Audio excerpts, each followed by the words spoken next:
Welcome. Today we are going to discuss about one of the major stakeholders for business, the consumers, and ethical issues with related to consumers. Let us see what will be the flow of discussion today.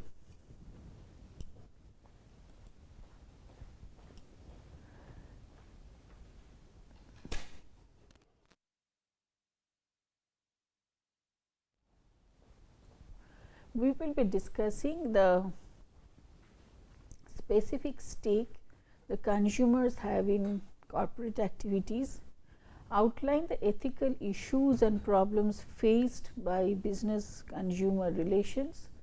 We will examine the issues in context of globalization, argument for more responsible marketing practices, develop a notion of corporate citizenship in relation to the consumers, and examine the challenges posed by sustainable consumption.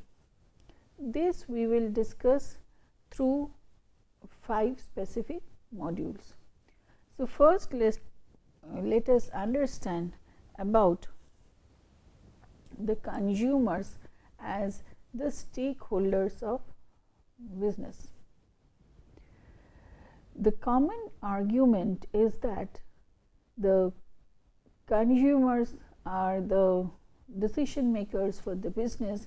Business exists because the consumers, from the consumer side, demand is there, and business activities are like framed, directed towards meeting up the demands and the needs of the consumers.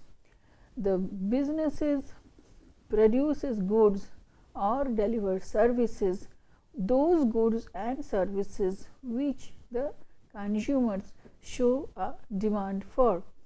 So, it is the consumer driven market.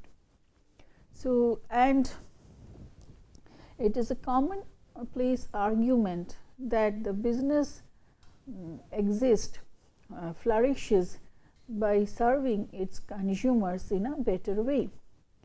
Then, if the consumers are taken to be the supreme and the guiding forces for the survival of the business, prime forces for the survival of business, then question comes about also why there are ethical issues and abuses of the consumers, and which leads to poor reputation of the marketing and the sales professions. Examples of organizations who have been accused of treating its consumers in a questionable manner are organizations like multinational drug companies, who, like in many cases, develop drugs which are very high priced and which are not accessible by the people in general, or they use as for clinical testing people, vulnerable people who do not even know what is the purpose of the drug, or they may never have an access to that drug, and that gets sold in a very high price to people of different country. So, these could be the issues with multinational drug companies. They do the testing in one developing country, and the result gets sold in a developed country at a very high price, which the people of the developing country who contributed towards the clinical trial don't have an access for. Fast food and like soft drink companies, these ethical issues rise about the compositions in the food and the processes of preparing it, which may lead to health hazards and obesity in the people. So, this is also like ethical issues with the people. and this could be related to the packaging of those foods or the attractiveness of the food as shown in the advertisement, but in reality when the person goes to consume it, sees like it is not that attractive as it appears in the advertisement. So these type of issues could be there with fast food and soft drinks companies. Banks and credit card companies, which like to may share their data about the its people with other organizations without the person getting known that the data are getting shared, or it's charging very high amount on different transactions, or the security of the data shared also. These could be issues with bank and credit card companies. Mobile phone companies also, like the billing policies, charge for calls. So all these things may be ethical issues with the consumers. Technology companies also, like what actual upgradation you are doing, and in the various models that have been developed. So these type of things are the various versions of the software developed maybe. So these are maybe not very great changes to brought in, which will like be equitable to the price difference that the consumers are paying for it, and there is no like in detailed information shared with the buyers for it. And schools, like in case of like giving midday meals and all, can give low quality processed food, cheap food, in place of like when it is expected that they give hygienic foods and nutritious foods to the children. So these could be ethical issues. These are small examples of ethical issues with respect to when the organizations are treating consumers in a questionable manner. So if this is what is happening in reality, then is it okay to define the relationship between the consumers and the organization and posing it in a way like the consumers are, and the demands that the consumers are having, it's directing what the organization is producing as goods or services, and it is the organization's intention is to treat the consumers well so that they keep on flourishing. Then so this abuses, ethical abuses done to the consumers, like it motivates us to look into the different nature of relationships that based on different views, perspectives taken, that the consumers may share with the organization. Now we will study each of these viewpoints separately.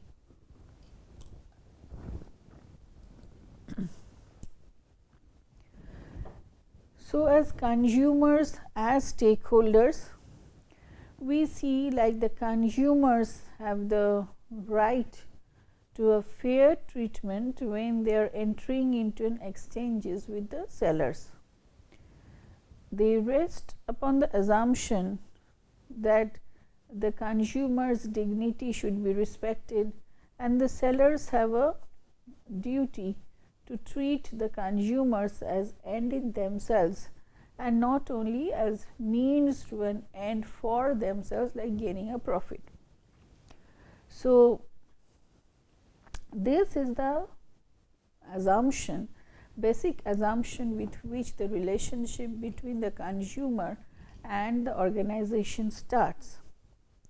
So, however, there has been a debate about what is meant by fair treatment. So, in whose eyes it is fair treatment, what if done by the organization will be treated as fair treatment done to the consumer. So, these are debatable issues. So, in the past, consumers' rights were based on the principle of caveat emptor, that is, buyers beware. Means, in the earlier it was considered buyers have a right to purchase, but they do not have a decision power of choosing purchase what. So, and so in that case,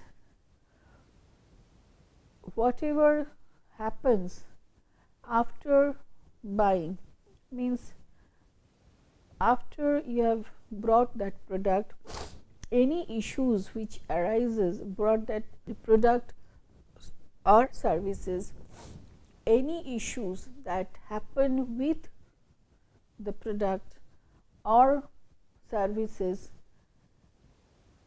when you choose to buy it and you have bought it, the responsibility lies with the consumers, because it is they who have chosen to buy. So, it is taken to be their responsibility to find out which is good, which is bad, which will be working for them, which will not be working for them, what are the safety measures, this and that. So, the whole responsibility was left on the part of the consumers to understand their responsibility in what are the cons affected with getting a product or services from the organization, and based on their judgment it was taken to, they had to judge like whether to buy or not to buy. This was taken as the principle of caveat emptor. But with the changing expectations and understandings of the consumer laws, so there has been a shift from this principle of caveat emptor to caveat vendor. Now, we will look into the situations, the factors which have led towards this change of focus from caveat emptor to caveat vendor. So,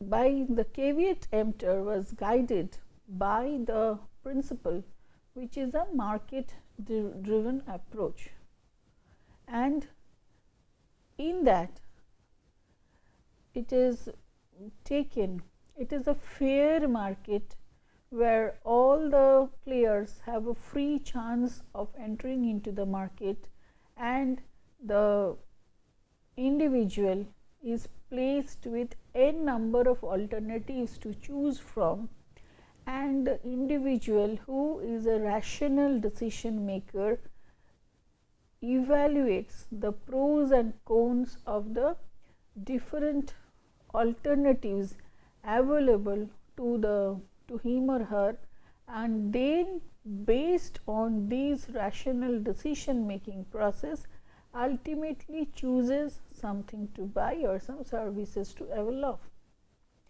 But in reality, we understand that this picture of the fair market or a free market, as has been claimed, is not the reality, because there is a power dynamics in the marketplace, where some players have a prominent position, maybe even monopoly, and where some small players are not even allowed to enter, or they cannot compete with the big players.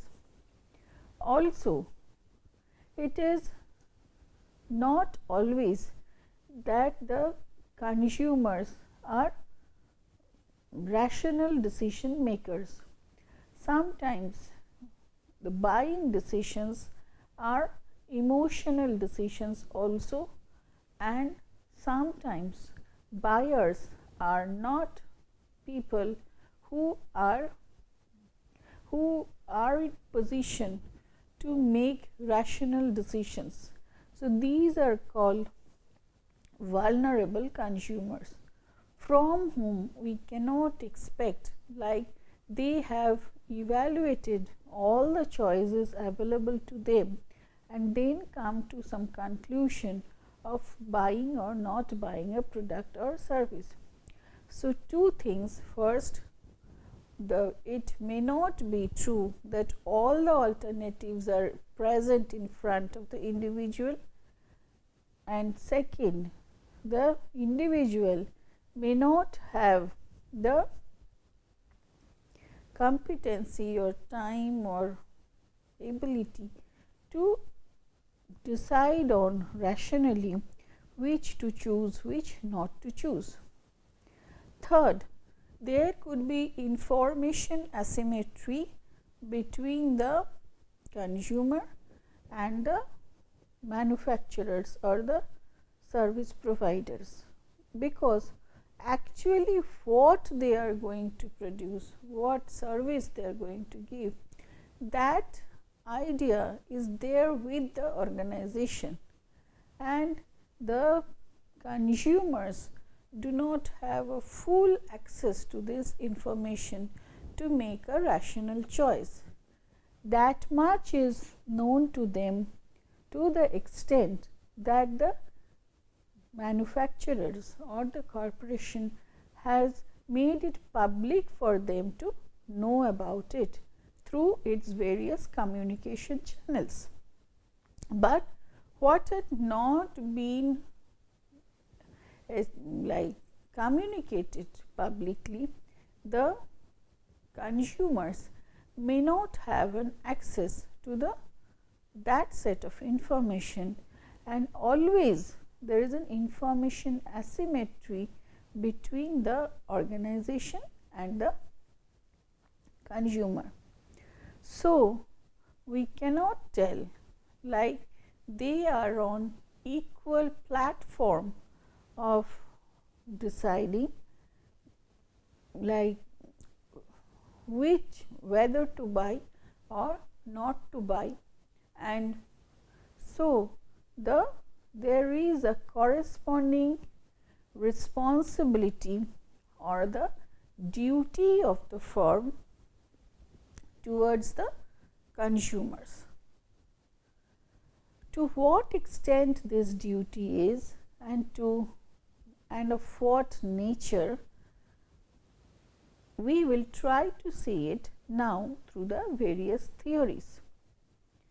The first of this is the contract view of the business firms of duties, of the firm's duties to the customer. What we see, like there is a relationship between the firm and the customer, is based on a contractual relationship, and the firm's moral duties to the customer are those created by this contractual relationship.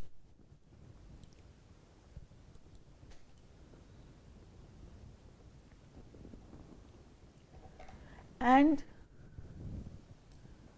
why this corresponding duty of the firm to the consumer or the customer? Because contract is a mutual agreement of to give something and in return to get some benefit of it. So, when you are talking of the organization is entering into a contract with the customer or the consumer, as a part of that entering into a contract, the corresponding duties of the firm are duty to comply with the express and implied claims of reliability, service life, maintainability and safety. So, why this duty? As already discussed, the consumers come to know to that extent what actually the company lets them to know, and it is a mutuality of trust. It is the trust which the consumers place on the company which moves them forward to enter into a contract with the organization. So, when you are talking with the expressed and implied claims of reliability, service life, maintainability and safety, so the qualities that is expressed in when you are talking of we are giving a safe product, or this is how you maintain things, and this will be the service life. So, these are expressed things, and actual performance wise it should also be following these things. So, it should not be a gap between the promise and what is actually given to people.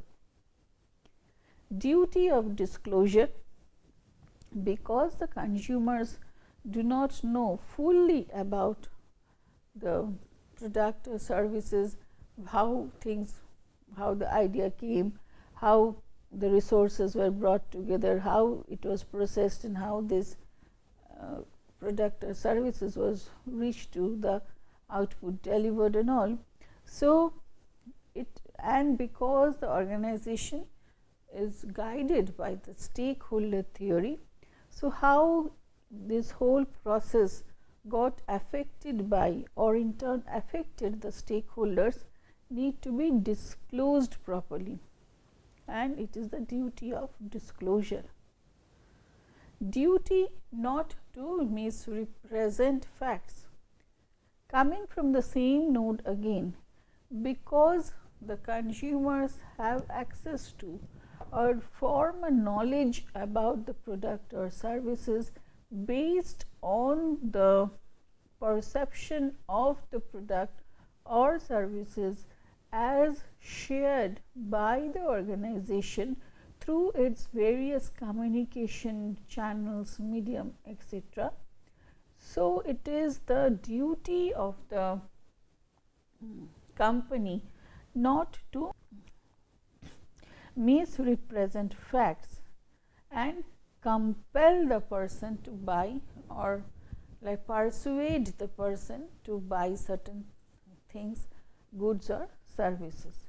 So, the information given should be true in nature. Duty not to coerce. It is the duty of the firm not to coerce a person, force an individual to buy certain goods or services.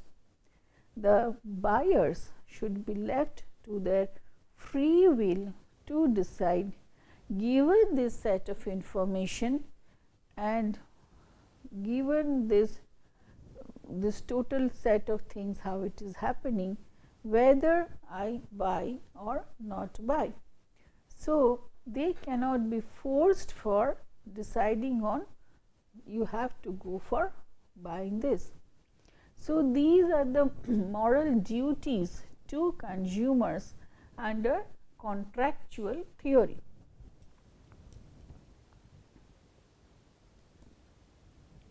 However, there are problems with the contractual theory.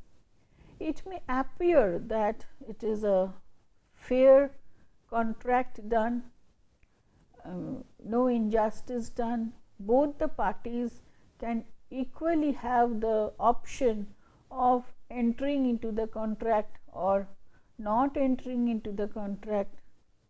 So, but in true sense of the term, this does not happen, as there are, let us see the reasons for it. The contract theory assumes like the makers of the product deal directly with consumers, but they do not. There are so many intermediaries in between who like try to interpret things based on their benefit levels and interpretations. So,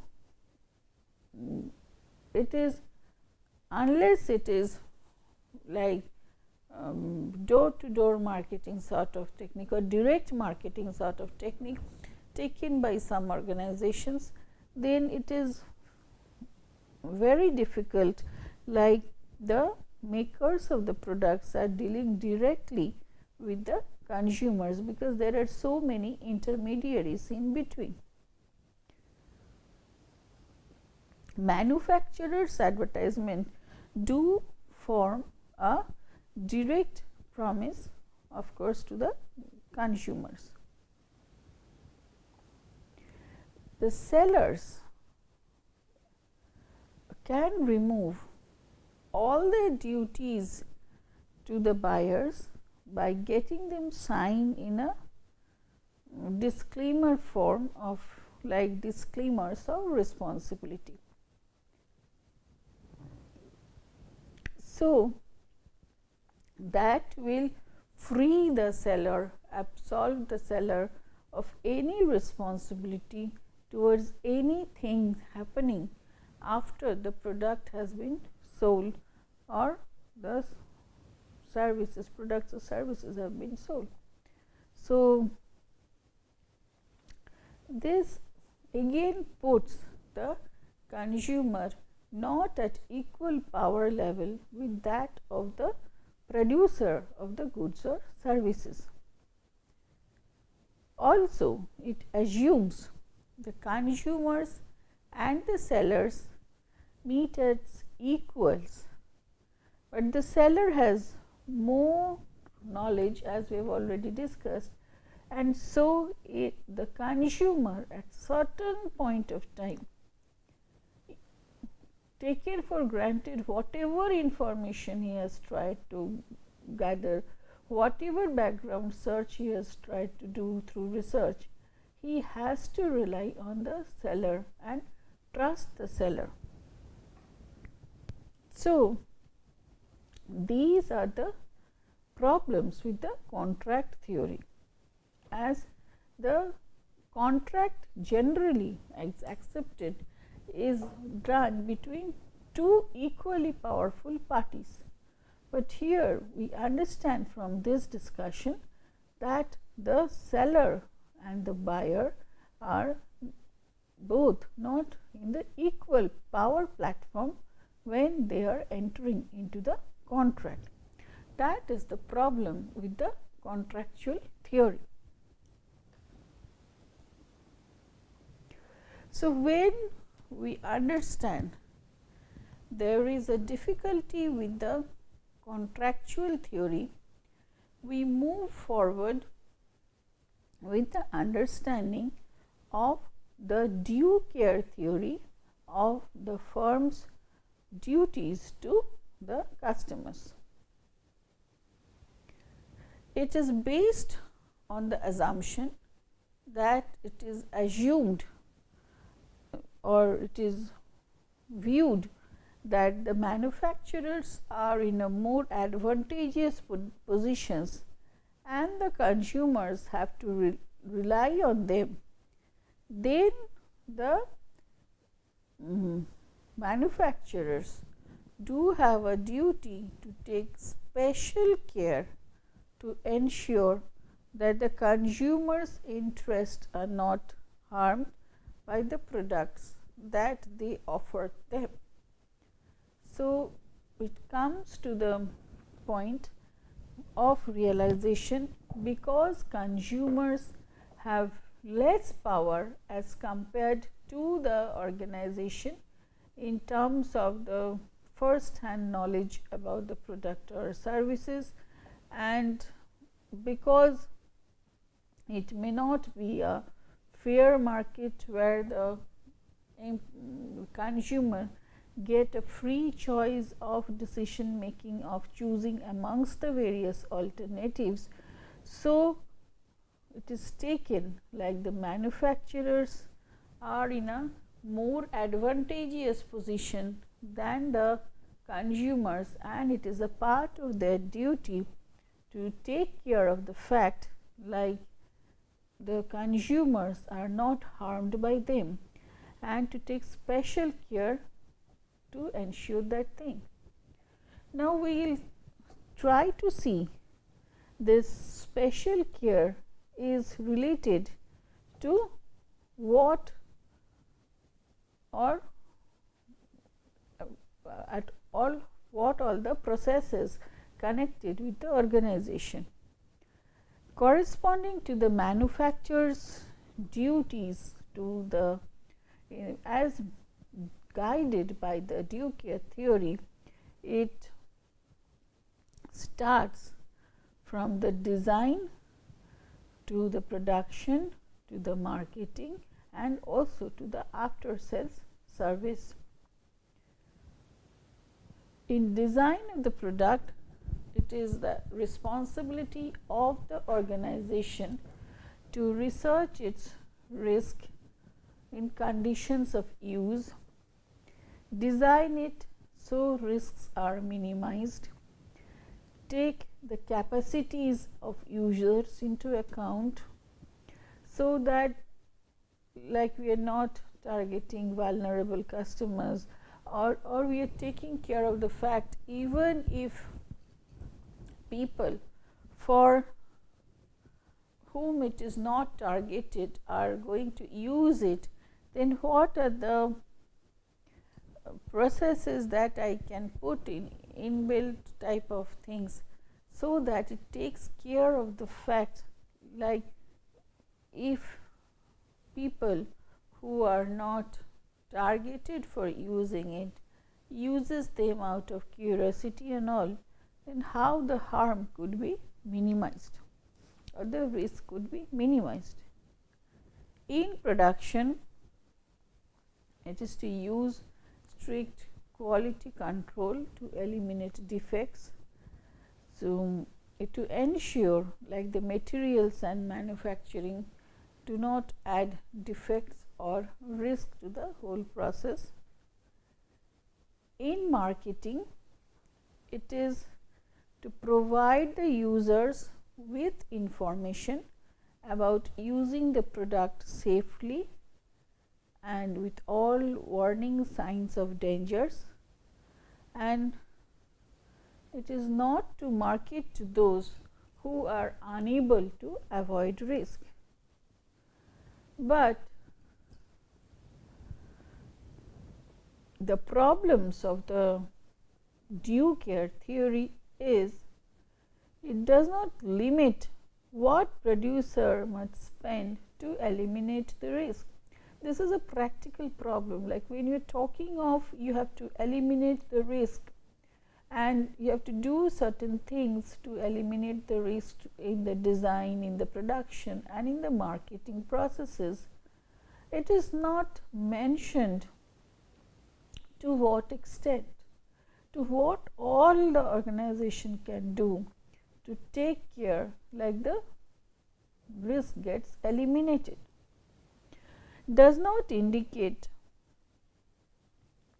who should pay for the product injuries for which their risk cannot be foreseen now. So, this is also a point of dilemma for using putting the due care theory, like maybe till the level the organization has foreseen the facts, it has tried to take care of those risks and try to inbuild something in its design or production process or marketing. But what about those risks that they could not foresee now may have arisen due to some very unusual ways of using the things, which is not as per the requirements. It puts the manufacturer in a paternalistic position of deciding how much of risk is best for the consumers. But this again as a problem of understanding,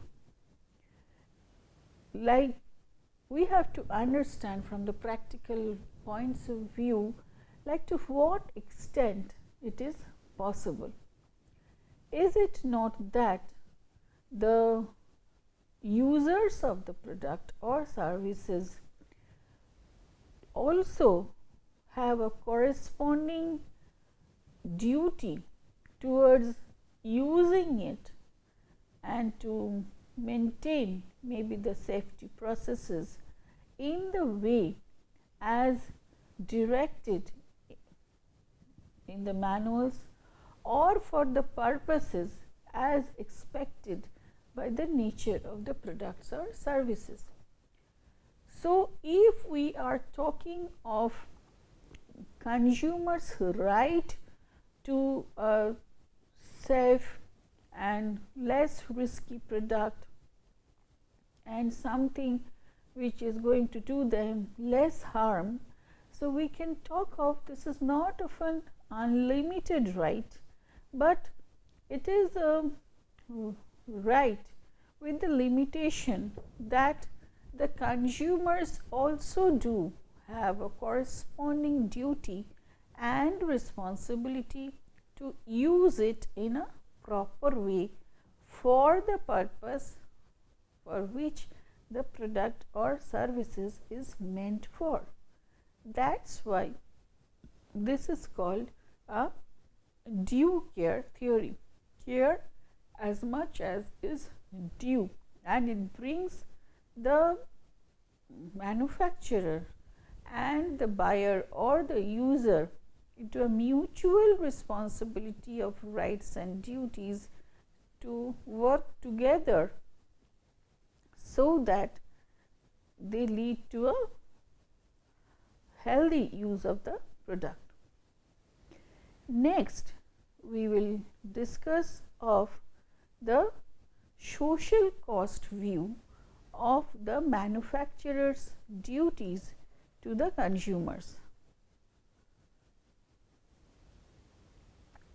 It is the view that the manufacturer should pay the cost of any injuries caused by the defects of the product, even if the manufacturer exercised all due care in designing, making and marketing it, and the injury could not have been foreseen.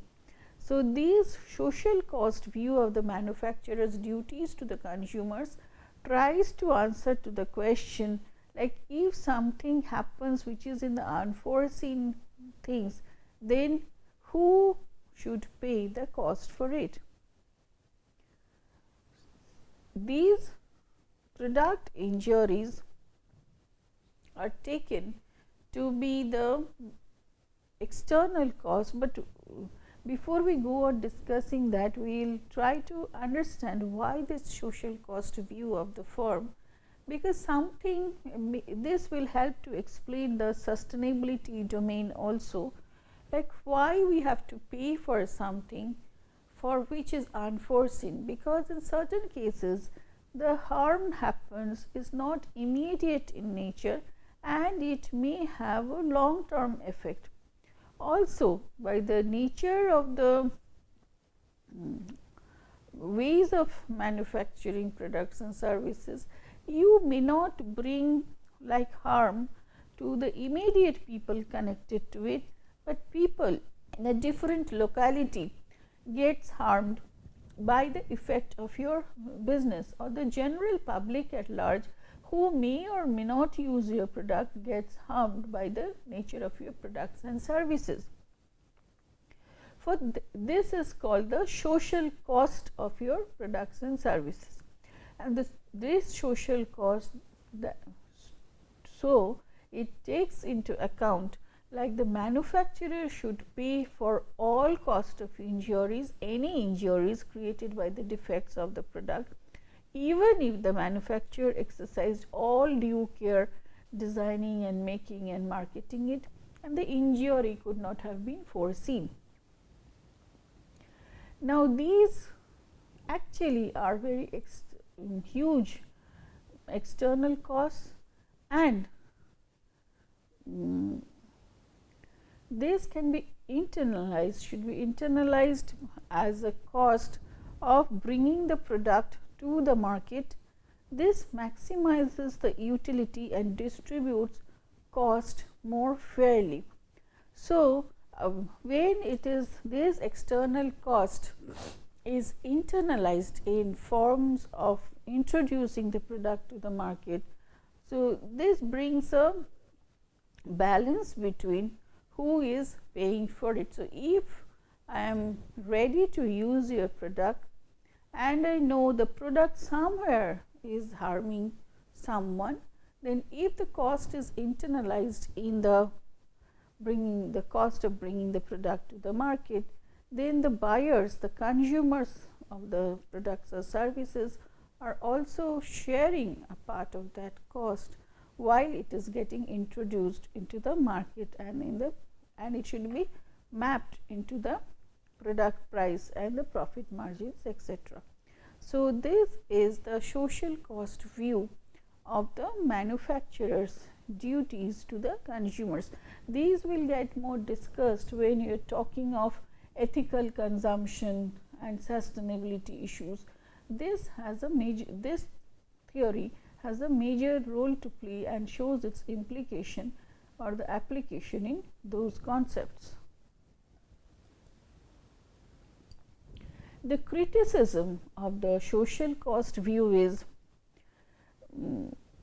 it is unjust maybe to the manufacturers, since compensatory justice says one should compensate injured parties only if the injury was foreseeable and preventable. So, for how can I be responsible for certain things for which I could not foresee or have happened long term after the, and it is a very long term effect from the happening of the incident and so on. It falsely assumes, another thing is that the social cost view prevents accidents. So,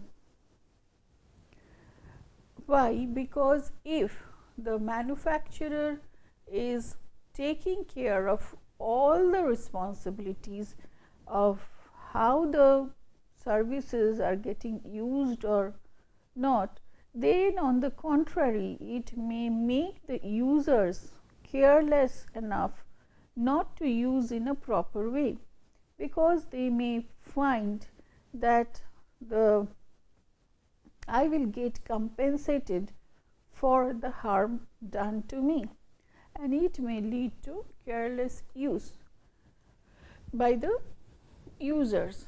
So, this could be the criticism, but we have to understand when we are talking of social cost, we are trying to incorporate a larger view to it, where we are talking of all the stakeholders who gets affected by the products or services and who may not be even using your product, but they get affected by it, has increased the number of successful lawsuits, which imposes heavy losses on insurance companies and make insurance too expensive for small firms, because insurance are companies' measures to guard them against the risks, Now, the insurance companies generally try to do insurances for provide insurances for things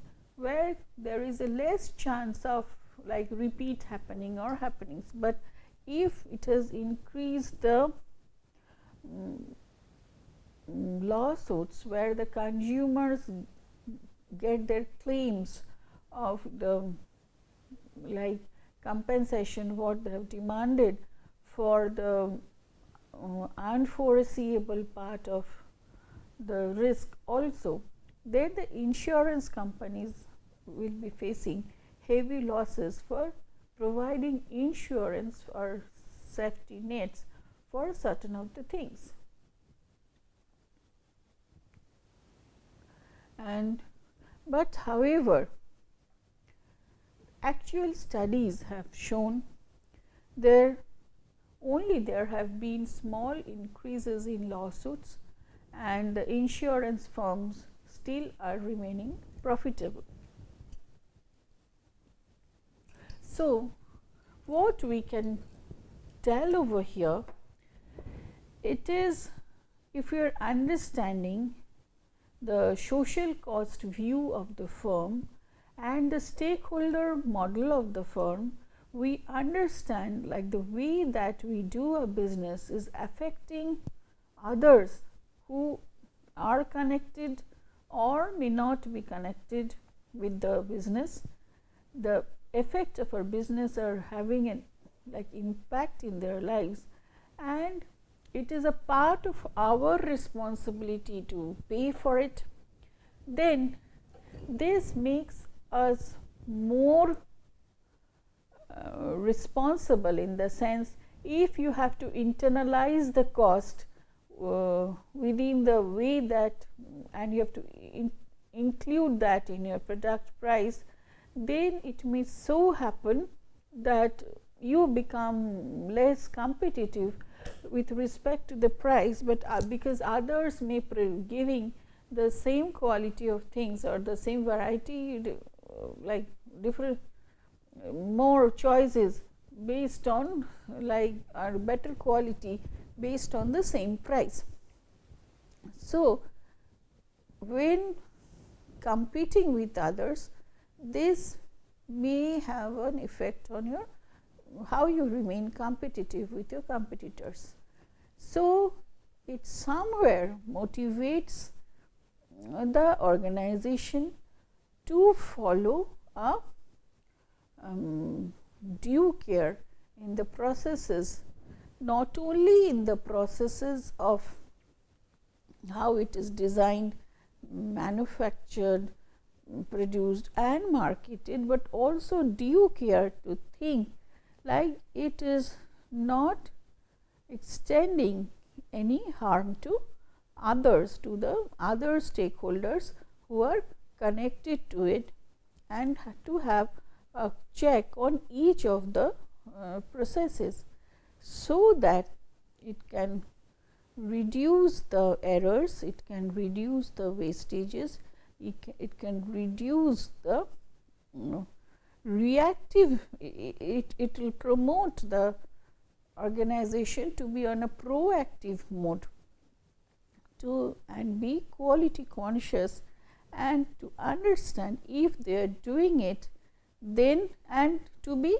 imaginative enough to increase their part of moral imagination, to think like to what could be the foreseeable and unforeseeable harm that could be produced due to the use or misuse of my products or services, and will help them to become research more on it and incorporate those factors in the design of the product or the production process or marketing.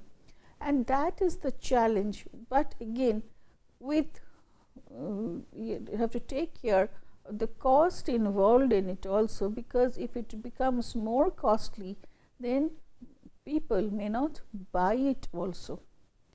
And also it brings the corresponding responsibility of the consumers to use it in a proper way, to pay the price, to pay the price which is actually worthy for it, and so that we should not be asking for certain things at such a low price that it pushes the manufacturers to the maybe wall, and maybe it makes them to follow some unethical practices, or so that if that price, it has to provide you the products and services in a particular price, this actually cannot be done. So, it is a consumer's responsibility also to pay the price what is maybe equitable with the quality that you are asking for, and it is a rational decision for it, and also to use it in the way that is expected. And the after, like maybe the when you are talking of now, after you have used the product and it goes for disposing it in a proper way or not.